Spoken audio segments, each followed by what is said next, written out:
고요한 밤하늘이 유리창 너머로 드리워진 순간 서울 강남의 한 고급 레지던스에선 예상치 못한 비명이 울려 퍼졌다. 엄마. 정혜인의 목소리는 떨렸고 휘청이는 손전등 불빛 아래 놓인 것은 차갑게 식어가는 한 통의 편지와 그 편지를 꼭꼭 쥔 그녀의 손이었다. 정혜인은 미국 명문 보딩스쿨을 졸업한 뒤 3년 전 한국에 조용히 돌아왔다. 언론은 그녀의 귀국 사실조차 모르고 SNS 한 줄 없이 철저히 베일에 가려진 삶이었다.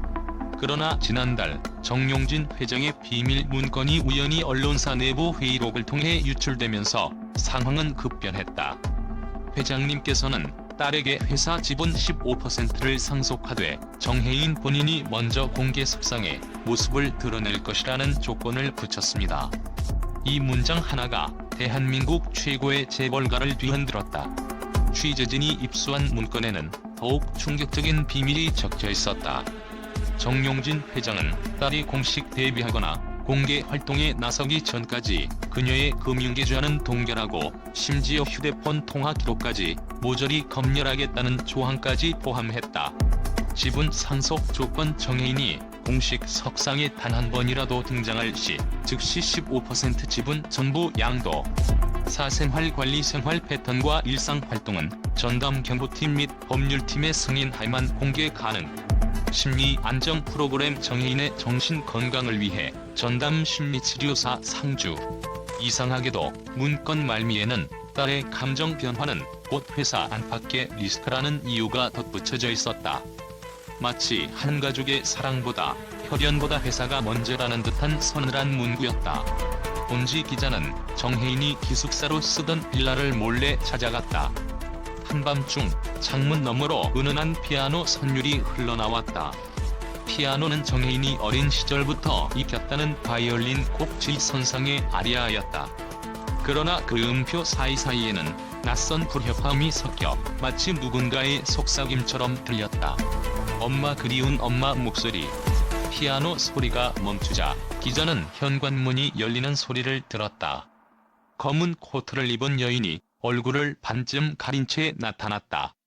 그녀는 한참을 망설이다가 문틈으로 작은 쪽지를 밀어넣더니 사라졌다. 쪽지에는 이렇게 적혀 있었다. 정혜인 씨, 진실을 알고 싶다면 5월 25일 자정, 옛 저택의 지하실로 오세요. 자정이 다가오자 기자와 소수의 취재진은 서울 외곽에 위치한 정용진 저택으로 향했다. 1995년 드라마보다 화려했던 결혼식 이후 이 저택은 언론의 관심 속에 수차례 리모델링되었지만 내부 구조는 여전히 미궁 같았다. 취재진은 석회벽에 새겨진 오래된 가문 문장을 지나 지하문을 열었다. 지하실은 마치 타임캡슐 같았다. 벽면 한쪽에는 고현정의 영화 포스터들이 빼곡히 걸려 있었고 반대쪽에는 정용진 회장의 경영 일지가 진열되어 있었다. 그리고 중앙에는 작은 원탁이 놓여 있었다. 오! 뜻밖의 등장과 극적인 반전. 정혜인이 천천히 모습을 드러냈다. 그녀의 얼굴은 예상과 달리 차분했고 눈빛은 결의에 차 있었다. 여러분이 찾는 진실은 여기 있습니다. 그녀가 테이블 위에 올린 서류 뭉치에는 의외의 사실이 적혀 있었다. 진짜 상속 주체 정혜인이 아닌 그녀의 쌍둥이 남동생 정혜진이 모든 지분을 물려받기로 돼 있었다. 숨겨진 혈연 관계. 정혜인과 정혜진은 엄마 고현정이 생모가 맞지만 실제 아버지는 정용진 회장이 아닌 당시 고현정의 절친 배우 김도현이라는 것. 거짓 이혼의 진실. 고현정과 정용진의 이혼은 법적 혼인 해소를 위한 위장 이혼으로 둘은 여전히 비밀리에 재결합 상태라는 충격적인 내용이었다.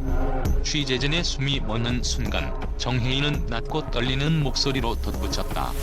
이 모든 것은 제가 감당하기엔 너무 무거웠습니다. 하지만 이제는 진짜 제 삶을 살고 싶어요. 바로 그때 지하실 입구에서 굵직한 발걸음 소리가 들렸다. 정용진 회장의 전담 경호팀이 들이닥친 것이다. 취재진이 당황하는 사이 정혜인은 테이블 아래로 몸을 숨겼다. 그러나 경호팀은 이미 모든 자료를 챙겨가려 했다. 모두 버려라. 이 서류들은 개인 사생활에 관한 것이요. 정혜인은 숨죽인 채로 눈물을 삼켰다. 그녀의 귓가엔 어머니 고현정의 부드러운 목소리가 메아리쳤다. 너는 절대 혼자가 아니야. 언제나 내 곁에 있을게.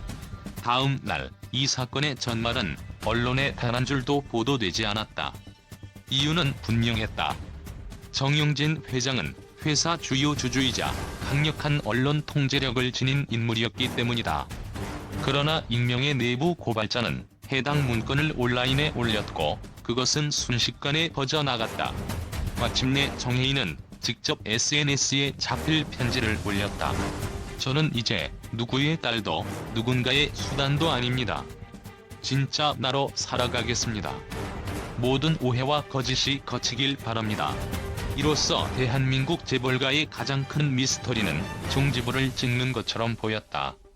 그러나 누구도 예상치 못한 엔딩은 따로 있었다. 편지 말미에 작게 적힌 글귀. 혹시 이 글을 읽고 있다면 당신은 제 곁에 있을 수 없습니다. 이제 삶은 제가 선택합니다. 그녀는 과연 누구에게 이 말을 전한 것일까? 그리고 앞으로 그녀의 선택은 어떤 파장을 일으킬 것인가? 그 끝이야말로 아직도 베일에 가려져 있다.